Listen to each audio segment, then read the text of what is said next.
টানা ভারী বৃষ্টিতে তলিয়ে গেছে কুমিল্লা নগরীর বিভিন্ন এলাকা। আর এই জলাবদ্ধতার মধ্যেই এইচএসসি পরীক্ষা দিতে চরম ভোগান্তিতে পড়েছেন শিক্ষার্থীরা। কেউ হাঁটু থেকে কোমর সমান পানি মারিয়ে, আবার কেউ নৌকায় চড়ে পৌঁছেছেন পরীক্ষা কেন্দ্রে। সবচেয়ে বেশি দুর্ভোগের চিত্র দেখা যায় কুমিল্লা সরকারি মহিলা কলেজ কেন্দ্রে। ভারী বর্ষণে কলেজের পুরো আঙিনা এবং নিচতলার কয়েকটি অংশ পানিতে তলিয়ে যায়। কেন্দ্রের সামনের সড়কেও জমে হাঁটু থেকে কোথাও কোথাও কোমর সমান পানি।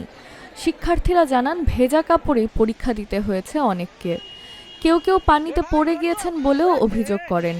অভিভাবকদের দাবি, এমন বৈরী আবহাওয়ায় পরীক্ষা স্থগিত রাখা উচিত ছিল। তবে কলেজ কর্তৃপক্ষ জানিয়েছেন, জলাবদ্ধতার কারণে নিচতলার কক্ষগুলোতে পরীক্ষা না নিয়ে ওপরের তলায় পরীক্ষা নেওয়া হয়েছে। আর দেরিতে পৌঁছানো পরীক্ষার্থীদের অতিরিক্ত সময় দেওয়ার নির্দেশ দেয় কুমিল্লা শিক্ষা বোর্ড। পরীক্ষার্থীদের সহায়তায় ঘটনাস্থলে যায় জেলা প্রশাসন ও সিটি কর্পোরেশনের কর্মকর্তারা। তাদের উদ্যোগে প্লাস্টিকের নৌকা ও ভ্যানের ব্যবস্থা করা হয়, যাতে শিক্ষার্থীরা নিরাপদে কেন্দ্রে পৌঁছাতে পারেন। এদিকে আবহাওয়া অধিদপ্তর জানিয়েছে, সোমবার সকাল ৬টা থেকে ৯টা মাত্র ৩ ঘন্টায় কুমিল্লায় ১০৭ মিলিমিটার বৃষ্টি রেকর্ড করা হয়েছে। আর গত ২৪ ঘন্টায় বৃষ্টিপাত হয়েছে ১৩৯.৪ মিলিমিটার। এতে নগরীর প্রধান সড়ক, অলিগলি ও আবাসিক এলাকায় ভয়াবহ জলাবদ্ধতার সৃষ্টি হয়েছে।